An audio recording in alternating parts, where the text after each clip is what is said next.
ఓం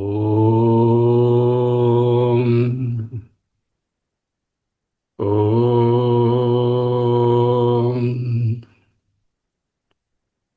ఓం స్థిర సుఖమాసనం.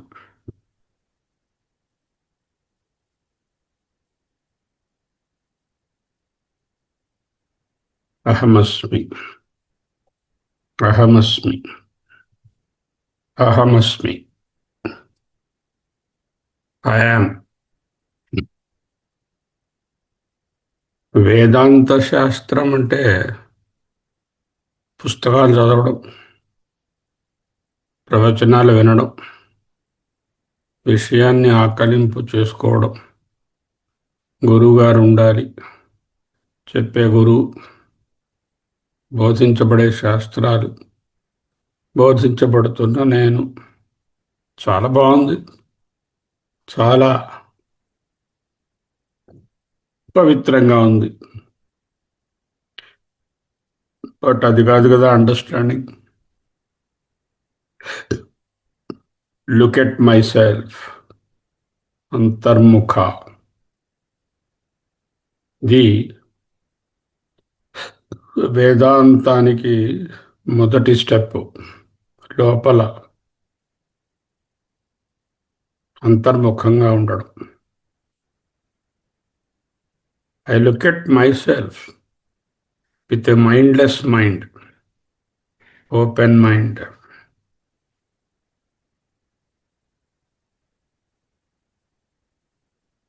Suppose I find something while looking at myself, then it is not a mindless mind. Then I am using mind. నేను ఎవరు అని చూడడం మొదలుపెట్టి ఏదైనా ఒక విషయం తెలుస్తోంది, ఇది నేను అని అనుకుంటే మళ్ళీ మైండ్ వచ్చేసింది. అన్నిటినీ పక్కన పెట్టి ఏమీ లేనటువంటి శూన్యాన్ని కూడా తెలుసుకుంటున్న ఎరుక నేను.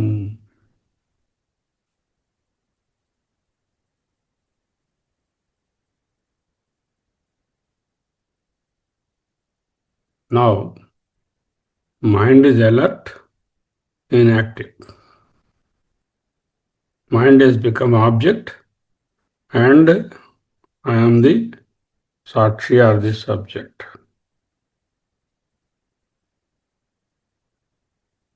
With such an openness, what do I encounter? Physical dimension lo చూస్తే bones, మాంసము, blood, hands, legs, other parts, all are in place because of Annamaya, gross physical dimension of the body. Body, Sariramu, is a name given to all this composite physical dimension. Body is not something special. Just like the body of a motor car, this Shariram also is an assembly, composite. Quite a few things are put together by forces of nature. Sanghatam, adi modatidi. The process of learning has started. When you start looking at yourself, the first encounter is the sthula, or the body. This looking at yourself is called Atma Vidya, Adhyatma Vidya, about oneself. This is called Vidya. Okay. ఇంకా ఏమున్నాయి? ఇంకా ఏం తెలుస్తున్నాయి?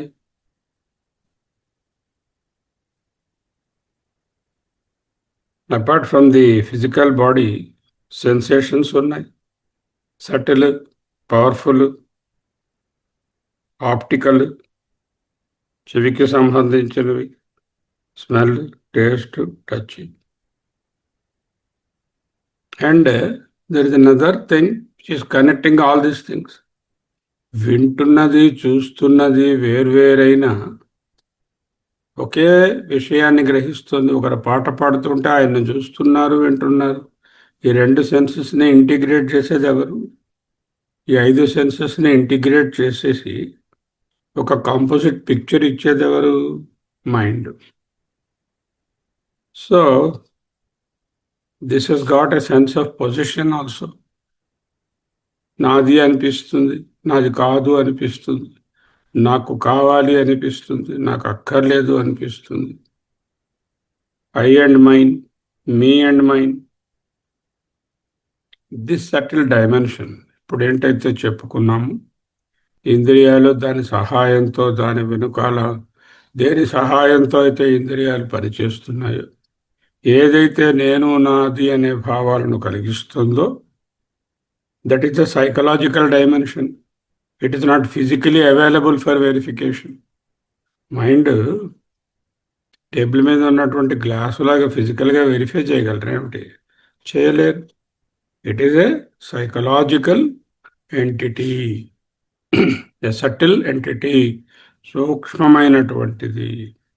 5 sense organs, thoughts, feelings, I and mind, collection, the content of that. దాంట్లో సమయం ఇన్నర్గా ఉంది, లోపల సటిల్ సూక్ష్మంగా ఉంది, మానసికమైనటువంటి psychological dimension. Is that all? What is that? All that is the subtle dimension. So నాకు ఎన్ని తెలిసాయి? స్థూల body parts, inner blood, organs etcetera. సూక్ష్మ the indriyas, 5 jnanendriyas and their inputs and the mind and the I and me, ahankara and mamakara. Together, the subtle part, 2 are over. Antena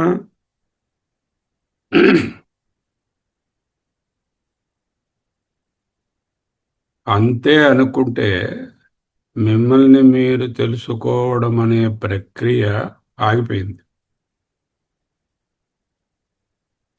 How can I deny myself? How can I negate myself? I must be, I am. Look at these 2 dimensions. Sthula, Annamaya part, Sukshma, Manomaya and the Pranamaya part. The physical one, Sthula, is expansive. Throughout the length of the body, it is the Sthula. The psychological is primarily Manasika, brain. But where am I then? According to Vedanta, you are not the brain or the Sukshma part or the Sthula part. You are also not the Sthula part of the heart, but you are the Sukshma part of the heart. Hridayastam. Here when we say Hridaya, it is not the anatomical left-sided pumping chambers containing blood-ridden heart. That we are not talking.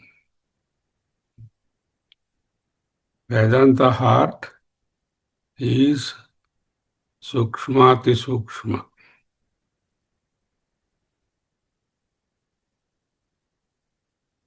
ఈ సూక్ష్మమైనటువంటి మనసు మొదలైన ఇంద్రియాలు, అంతఃకరణాలు, బాహ్యకరణాలు, స్థూలము అయినటువంటి body parts, body, నేను నాది అనేటటువంటి అన్నిటినీ కూడా తెలియచేస్తున్నటువంటిది ఈ I'm.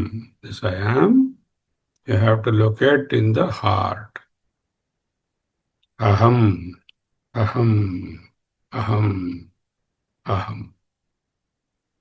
The psychological derives its light, the light of awareness or knowingness, from the heart.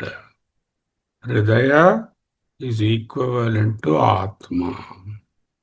ఇప్పుడు చెప్పాను, అది physical heart pumping chamber, muscular heart filled with blood ఇది కాదు మాట్లాడుతుంది.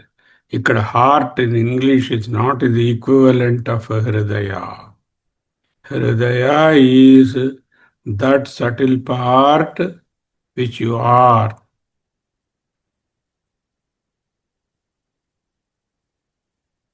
The word Hrit says center. It is the centermost thing from which we all gain our Yaruka or I am. Now I abide in that Sukshmati Sukshma Aham, I am heart. By putting aside physical and psychological, I abide in that light of awareness. వెలుగు. ఏమి వెలుగు? Tubelight వెలుగు లాంటి వెలుగు కాదు అది. ఎరుక. అన్నిటినీ తెలియజెప్పే శక్తి కలిగినటువంటి ఎరుకయే ఆయాం, అహమస్మి and the heart. I am is a dimensionless point of that light of awareness. చూడండి, ఈ I am అనేదానికి పొడవు, వెడల్పులు, లోతు, కొలతలు, బరువు ఉన్నాయా? ఉండవు. ది డైమెన్షన్లెస్ పాయింట్ అంటే ఏ విధమైనటువంటి కొలతలు లేనటువంటి ఒక కేంద్ర బిందువు.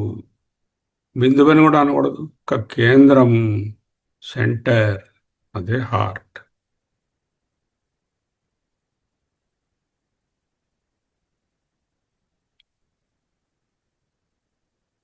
ఓషన్ ఉంది. ఆ ఓషన్లో ఒక ప్రత్యేకమైనటువంటి శక్తి ఉన్నది. ఆ శక్తి ఏ బిందువులో ఉంది? ఎక్కడుంది? సెంటర్లో ఉందా? వేవ్స్లో ఉందా? బిందువులలో ఉందా? లేదు. అన్నిటినీ నడిపించేటటువంటి శక్తియే కదా ఓషను. అలాగే I am is the name of that nameless light. What is this I am? Ahamasmi. Ahamasmi is the name we are indicating for our understanding about that nameless light. I am is the timeless spiritual dimension. So physical dimension, psychological dimension, spiritual dimension. In the spiritual dimension, I am is the name. Name of what? Nameless awareness. What is the size? No size. What is the time? Is it in the past, present? No, it is not.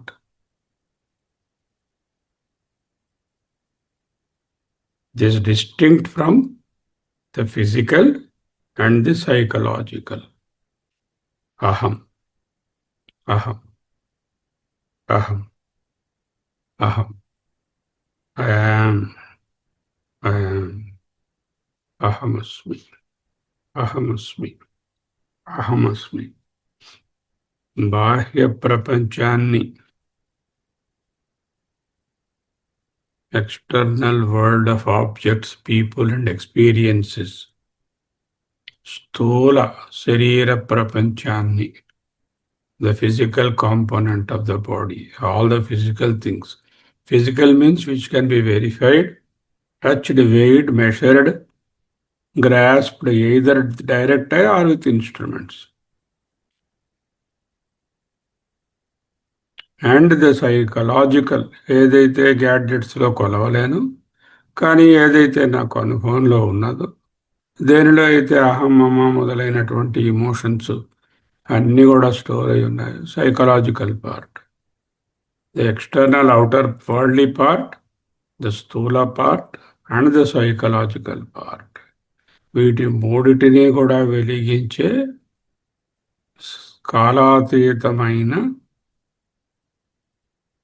పరిమాణరహితమైన, అప్రమేయమైన హృదయం అనేటటువంటి పేరుతో పిలువబడే అహమస్మి, I am, I am, I am 30 సెకండ్లు మౌనంగా ఉంటాం.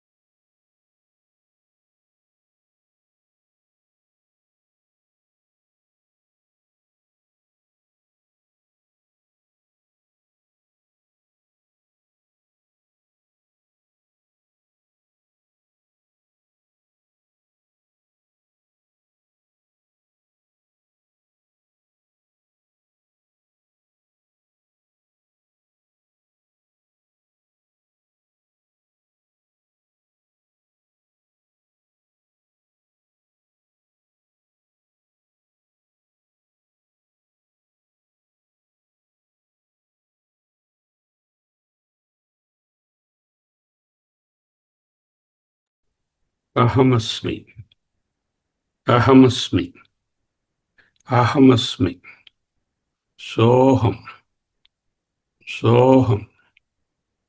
నారద పరివ్రాజకోపనిషత్తు. ఆధ్యాత్మరతిరాసీనో నిరపేక్షో నిరాశిషః ఆత్మనైవ సహాయేన సుఖార్థీ విచరేదిహ. ఆధ్యాత్మరతిరాసీనః నిరపేక్షः నిరాశిషः ఆత్మనేవ సహాయేన సుఖార్థీ విచరేత్ ఇహ. ఆధ్యాత్మరతి, రతి అనురాగం, ఆనందం. సాధారణంగా బాహ్య విషయాల మీద, శబ్దస్పర్శ రూపరసగంధాదుల పైన అనురాగము కలిగి ఉంటాము, రతిని కలిగి ఉంటాం. కానీ జ్ఞాని ఆధ్యాత్మరతి అంటే తన లోపల ఉన్న ఆత్మయందే ఆనందాన్ని వెతుక్కుంటాడు. ఆనందం బయట లేదని తెలుసుకొని, తానే ఆనంద స్వరూపమని తెలుసుకొని, ఆత్మన్యేవ ఆత్మనా తృప్త అన్నట్టుగా, తుష్ట అన్నట్టుగా ఆధ్యాత్మరతి అంతరాత్మలో కలిగే శాశ్వతమైన శాంతిపైనే ఆయన మనస్సు లగ్నమై ఉంటుంది. ఆసీన, ఆధ్యాత్మరతిరాసీనో.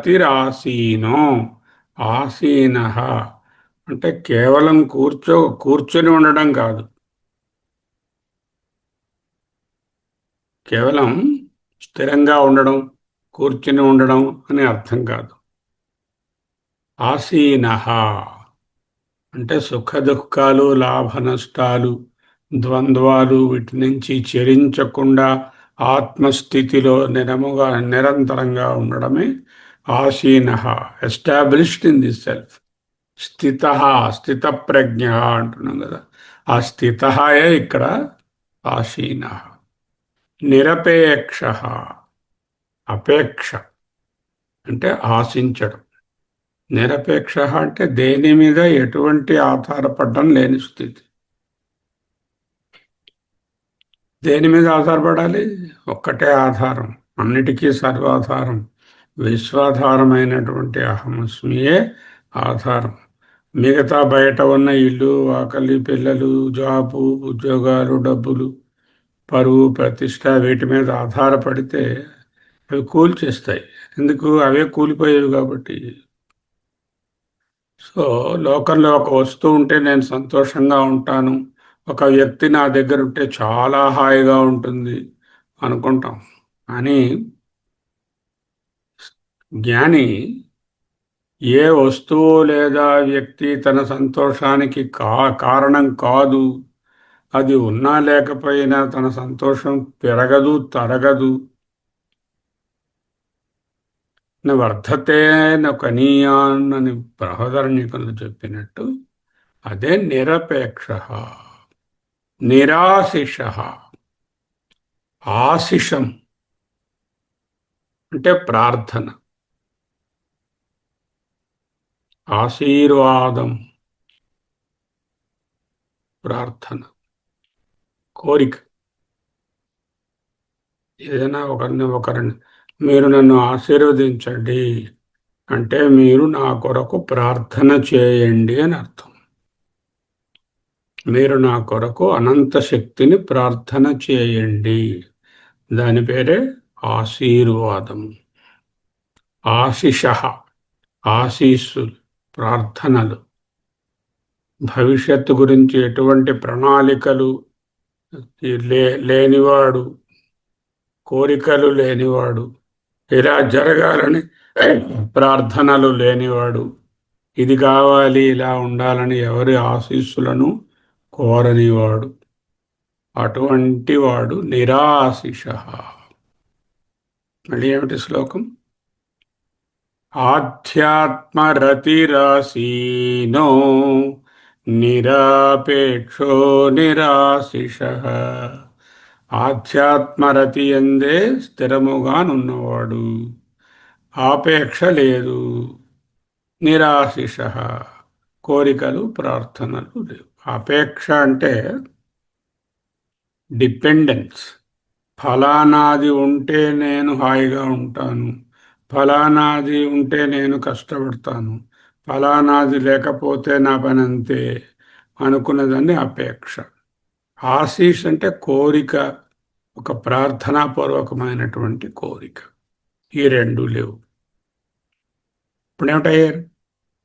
ఆత్మనైవ సహాయేన, ఆత్మనా ఏవ సహాయేన అంటే ఈ శ్లోకంలో అత్యంత కీలకమైన భాగం.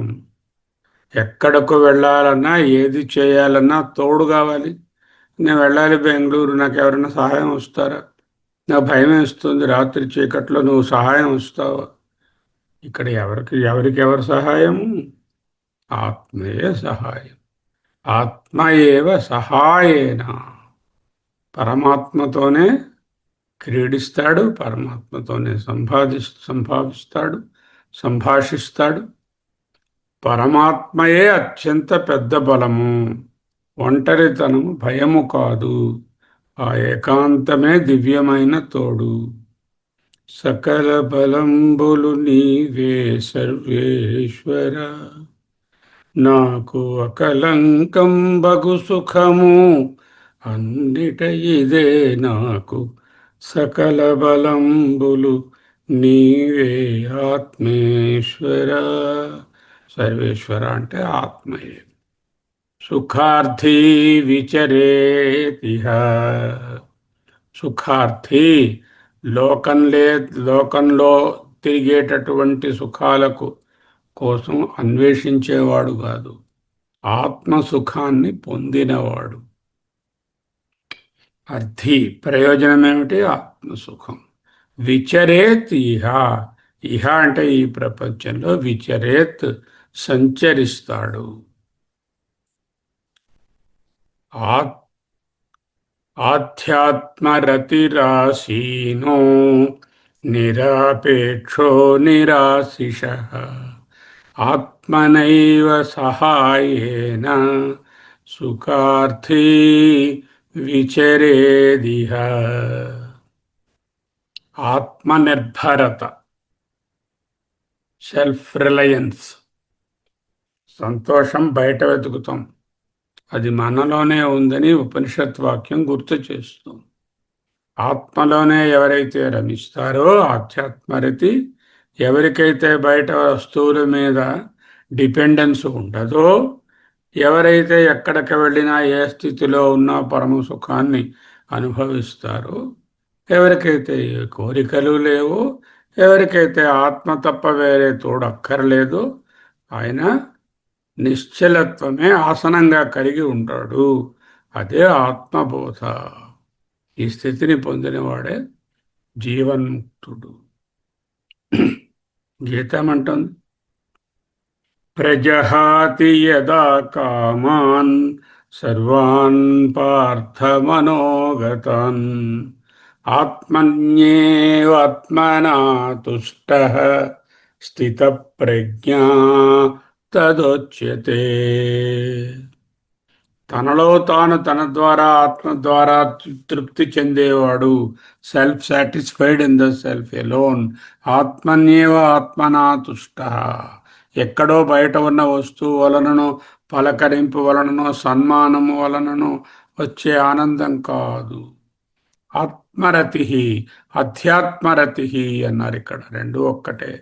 ప్రజహాతి యదా కామాన్ అన్నారు. అంటే సమస్త కోరికలను వదిలివేసిన.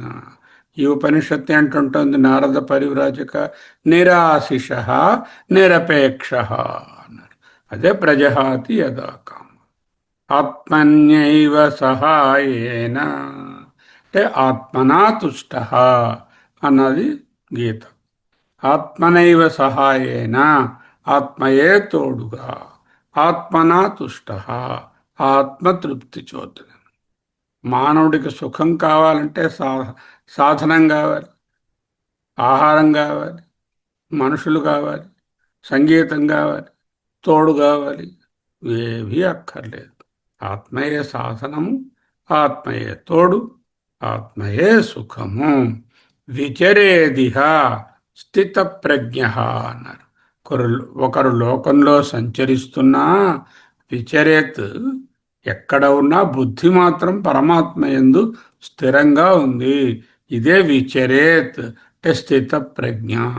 లోక వ్యవహారాలు అంతర్గత శాంతిని భంగపరచలేవు.